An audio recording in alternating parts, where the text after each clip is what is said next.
अस्सलाम वालेकुम dear students. हम इस वीडियो लेक्चर में सिंगल एंट्री सिस्टम की प्रॉब्लम नंबर 9 सॉल्व करेंगे।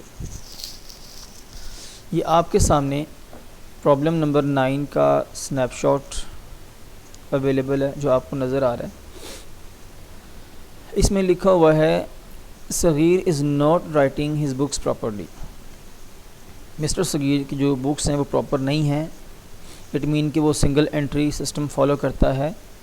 याद रहे कि अकाउंटिंग के दो ही सिस्टम हैं, डबल एंट्री सिस्टम और दूसरा single entry system. Double entry system एक प्रॉपर सिस्टम है, एक कंप्लीट अकाउंटिंग का सिस्टम है जिसमें आप हर बिज़नेस की ट्रांजैक्शन के दोनों एस्पेक्ट रिकॉर्ड करते हैं, एक डेबिट और दूसरा क्रेडिट सेम अमाउंट से।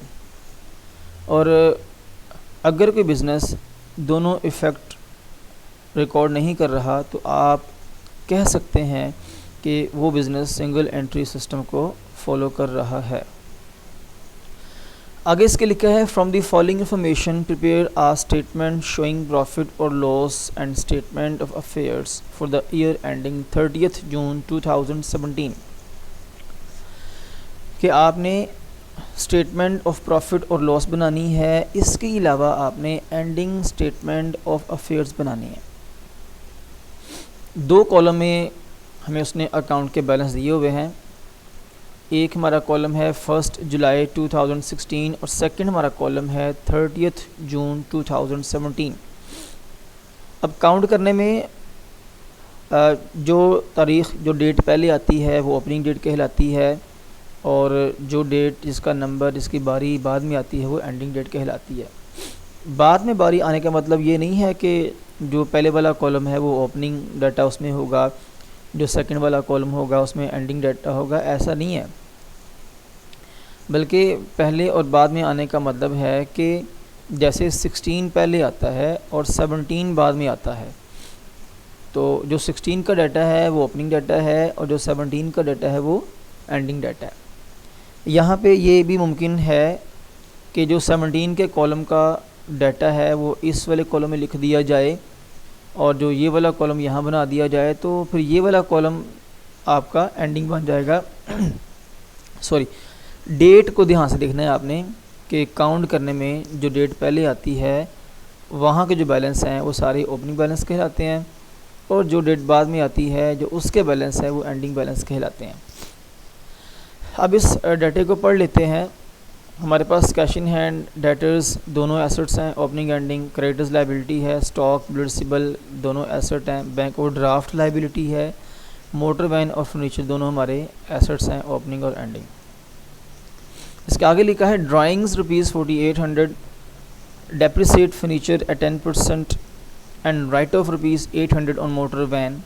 कि ड्राइंग उसकी 4800 हैं जो प्रॉफिट एंड लॉस स्टेटमेंट में रिकॉर्ड करेंगे। डेप्रिसिएशन आपने माइनस करनी है 10% और आपने मोटर वैन से माइनस करने हैं 800 रुपये। अब जो तो मोटर वैन से माइनस करेंगे 800 रुपये, ये मुमकिन है कि कोई लॉस हो, मुमकिन है कोई आपने उसका कोई पार्ट सेल कर दिया हो, और सबसे ज़्यादा बेहतरी है कि आप इसको डेप्रिसिएशन कंसिडर करके मोटर वैन से माइनस करते हैं। Provide ₹1000 as bad debts and 5% as reserve on debtors.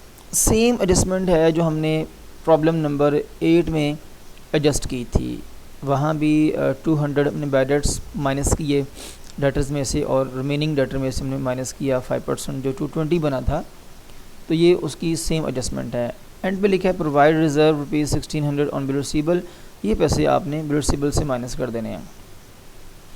तो ये हमारा क्वेश्चन है। इसमें अगर आप डाटा देखें प्रॉफिट एंड लॉस अकाउंट का तो सबसे पहले आपको दो कैपिटल चाहिए जो सवाल में मौजूद नहीं है। तो ओपनिंग डाटे में से आपका इस डाटे में से आपका ओपनिंग कैपिटल आ जाएगा और इस डाटे में से आपका एंडिंग कैपिटल आ जाएगा।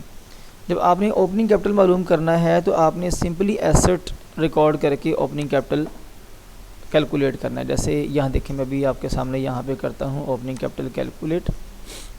ये हमारी ओपनिंग स्टेटमेंट है 30 जून 2016 को, ये हमारी बनेगी स्टेटमेंट।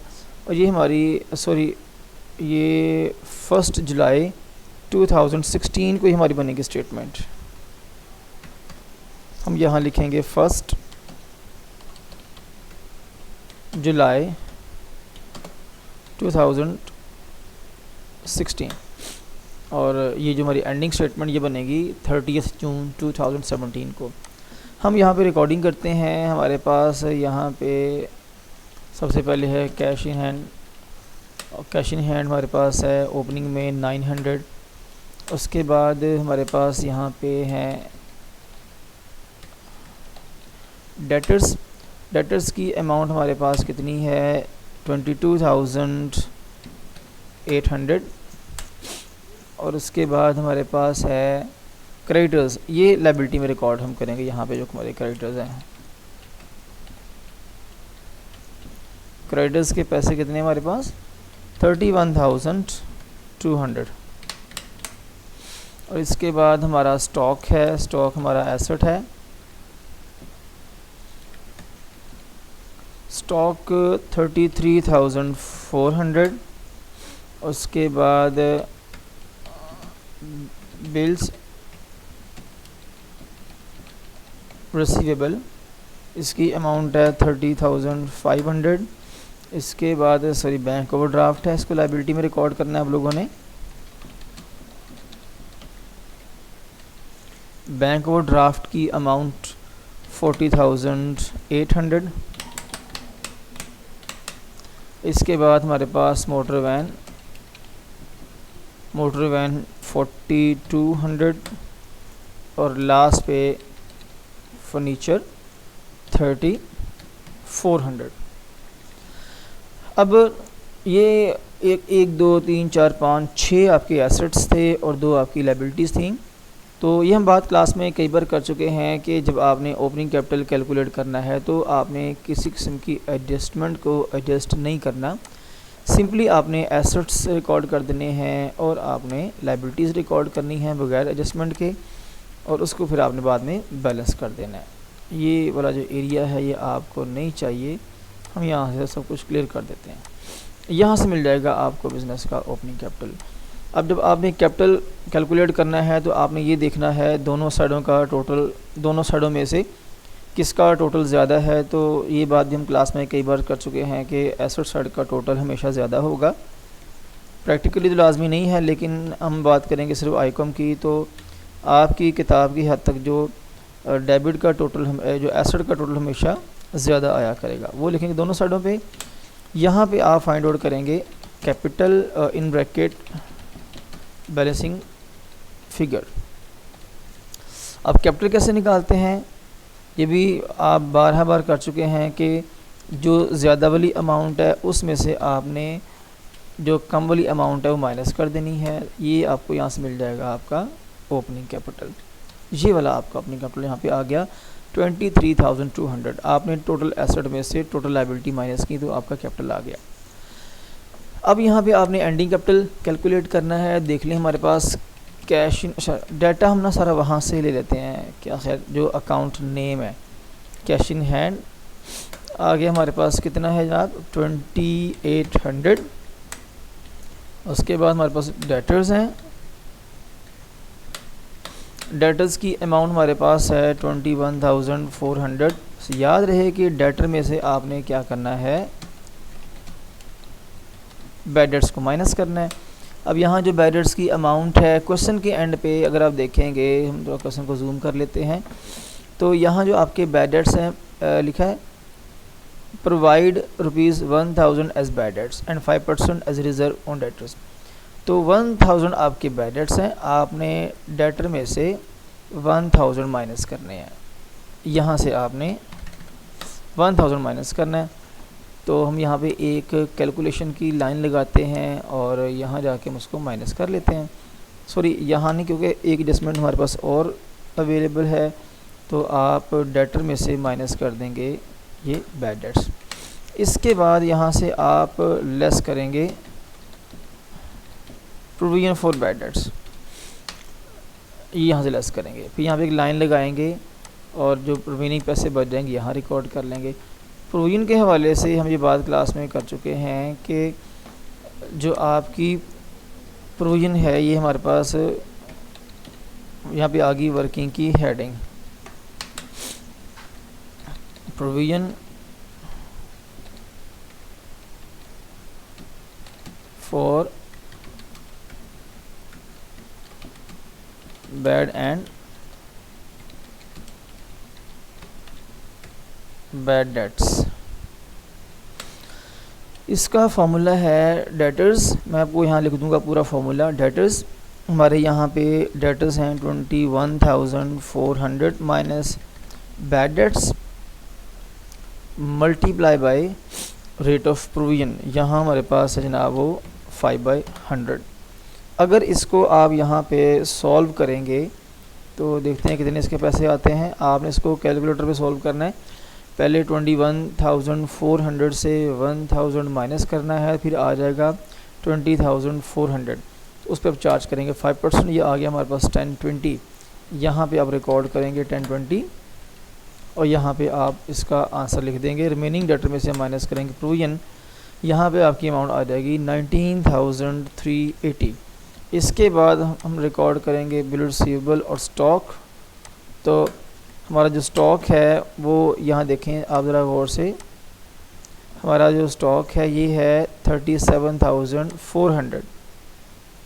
इसको यहाँ तक ले आते हैं। हमारा स्टॉक है 37,400। ये हमने यहाँ पे कॉमा लगा दिया ताकि पढ़ने में आसानी हो आपके लिए। बिल रिसीवेबल पे एडजस्टमेंट है, यहाँ पे बिल रिसीवेबल की अमाउंट है 28,800 और यहाँ से आपने लेस करना है प्रोविजन।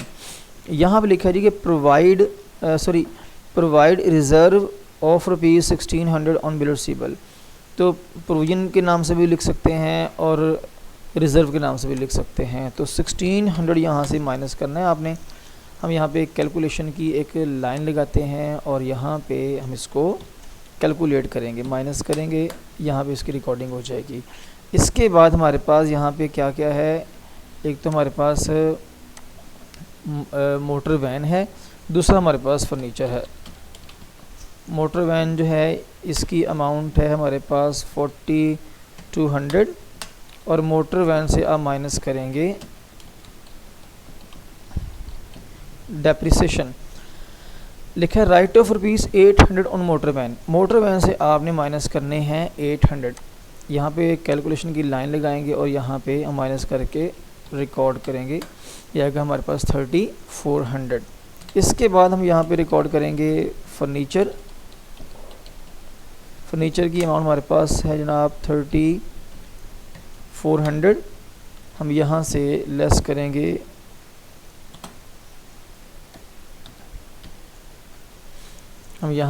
करेंगे कितने परसेंट है फर्नीचर का, वो 10% है। तो यहाँ पे कैलकुलेट भी कर लेते हैं इसकी अमाउंट ऑफ डेप्रिसिएशन को। यहाँ लिखा डेप्रिसिएशन ऑन फर्नीचर। फॉर्मूला क्या बनेगा, amount of furniture 3400 multiply by how much, ये हमारे पास 10% है, 10/100 करेंगे। यहाँ पे से हम कर लेते हैं कैलकुलेट। फॉर्मूले से करेंगे आप लोग तो आपका आंसर आएगा, वो कैलकुलेटर से करेंगे तो आपका आंसर आएगा 340। तो यहाँ से आप माइनस करेंगे 340। हम यहाँ पे एक लाइन लगा लेते हैं इधर से, तो इस तरह से यहाँ हम लिखेंगे लेस डेप्रिसिएशन। तो यहाँ इसका आंसर आएगा, आप फर्नीचर की अमाउंट में से उसकी डेप्रिसिएशन को माइनस कर देंगे। अब आ जाते हैं हम लायबिलिटी साइड पे। पहले रिकॉर्ड करेंगे क्रेडिटर्स की अमाउंट हमारे पास एंडिंग में है 28,400 और उसके बाद हमारा एक बैंक ओवरड्राफ्ट है जिसकी अमाउंट है 39,200। ये देखें कि ये हमारे कुछ डाटा था वो एंडिंग कैपिटल के हवाले से यहाँ हमने रिकॉर्ड कर लिया। तो इसके अलावा हमारे पास और कोई एडजस्टमेंट अवेलेबल नहीं है, तो यहाँ से आप इसे करेंगे टोटल। हम यहाँ भी एक क्लोजिंग लाइन लगाते हैं, यहाँ से जाके बॉर्डर लगाएंगे और यहाँ भी जाके हम F4 प्रेस करके लगा देंगे। अब आपने टोटल करना है और देखना है किस साइड का टोटल ज़्यादा है। तो फिर वही बात है कि हमेशा आपके लेवल पे जो एसिड का टोटल ज़्यादा हुआ करेगा। इवन के बीकॉम में भी सारे क्वेश्चन ऐसे ही हैं कि हमेशा एसिड का टोटल ज़्यादा होता है। इसको आप रिकॉर्ड करेंगे दोनों साइडों पे और फिर आपने यहाँ से कैपिटल कैलकुलेट करना है। कैपिटल कैसे आप करेंगे कैलकुलेट, यहाँ से हम कॉपी कर लेते हैं। कैपिटल का जो नेम है कैसे करेंगे भी कैलकुलेट, आपने टोटल एसेट में से 93 to 40 में से टोटल लाइबिलिटी माइनस करनी है। ये एक लाइबिलिटी आपकी है और एक ये लाइबिलिटी है। ये कैपिटल यहाँ पे आ गया आपका 25,640 रुपये, जिस आंसर के बिल्कुल बराबर। यहाँ पे आंसर दिए हुए हैं, यहाँ पे ये देखें ज़रा कि ये आपका ओपनिंग कैपिटल है 23,200 और ये आपका एंडिंग कैपिटल है 25,640। अब आपने यहाँ पे डाटा प्लेस करके इसका आंसर निकालना है। तो हम सबसे पहले लिखा करते हैं closing capital. So capital at the end of year, ये हमारे पास आ गया था 25,640। फिर आपने कैपिटल में ऐड करनी होती हैं ड्राइंग्स। हमारे क्वेश्चन में ड्राइंग्स दी हैं इस पैराग्राफ में स्टार्ट में 4800। तो जब आप इसमें ड्राइंग लिखेंगे तो हमारे पास वैसे तो 3 आइटम्स अपनी ऐड करनी होती हैं, ड्राइंग्स है, इंटरेस्ट ऑन ड्राइंग है और कैपिटल लॉसेस हैं। हमारे इस क्वेश्चन में सिर्फ एक आइटम है और वो इंटरेस्ट और सॉरी सिर्फ ड्राइंग्स हैं। आप ड्राइंग को यहाँ में ऐड कर देंगे और यहाँ एक लाइन लगाएंगे कैलकुलेशन के लिए। तो यहाँ आप इसका आंसर लिखेंगे, इस अमाउंट में आपने इसको ऐड करना है। ये आ गया 30,440। अब इसके बाद हम लेस करते हैं fresh capital, interest on capital, capital profits. कोई आइटम अवेलेबल नहीं है तो यही बन जाएगा हमारे पास adjusted capital at the end of year. Last पे यहाँ से आप लेस कर देंगे ओपनिंग कैपिटल यानी capital at the start of year. हमारा जो ओपनिंग कैपिटल था वो हमने यहाँ पे किया था कैलकुलेट, वो आया था 23,200। यहाँ जाके हम रिकॉर्ड करेंगे 23,200 और यहाँ पे हम क्लोजिंग लाइन लगा लेते हैं इधर होम में जाके, यहाँ जाके इस तरह से। ठीक हो गया। तो अब यहाँ पे आपने प्रॉफिट कैलकुलेट करना भी कैसे करेंगे, एडजस्टेड कैपिटल में से माइनस करेंगे ओपनिंग कैपिटल। तो यहाँ पे आपको बिज़नेस का प्रॉफिट मिल जाएगा। प्रॉफिट नेट प्रॉफिट लिख लेते हैं properly, net profit made by business during the year. जो रिमेनिंग एरिया है फॉर्मेटिंग के लिए यहाँ से माइनस कर लेते हैं। ये मसले वैसे आपके लिए पैदा नहीं होंगे क्योंकि ये सॉफ्टवेयर है तो यहाँ पे करना पड़ेगा मुझे। तो ये देखिए हमारा ये वाला क्वेश्चन था, ये वाला हमारा क्वेश्चन था जो हमने सॉल्व किया। भाई सॉल्व कैसे किया, हमने यहाँ पे यहाँ से कैलकुलेट किया इसका ओपनिंग कैपिटल, यहाँ से इसका एंडिंग कैपिटल। इनके बाद हमने ये बिज़नेस का प्रॉफिट और लॉस कैलकुलेट किया है प्रॉफिट एंड लॉस स्टेटमेंट बना के। ये हमारी थोड़ी सी वर्किंग है, 2 इसमें सिर्फ हमारी वर्किंग्स थी। एक हमने प्रोविजन की थी कैलकुलेट, जो यहाँ से हमने डेटर में से माइनस की 1020, और सेकंड हमारी फर्नीचर की डेप्रिसिएशन थी जो हमने फर्नीचर में से माइनस कर दी है। तो मैं उम्मीद करता हूँ कि ये क्वेश्चन का जो सोल्यूशन है ये आपको समझ आ गया होगा। तो आप सबका बहुत शुक्रिया।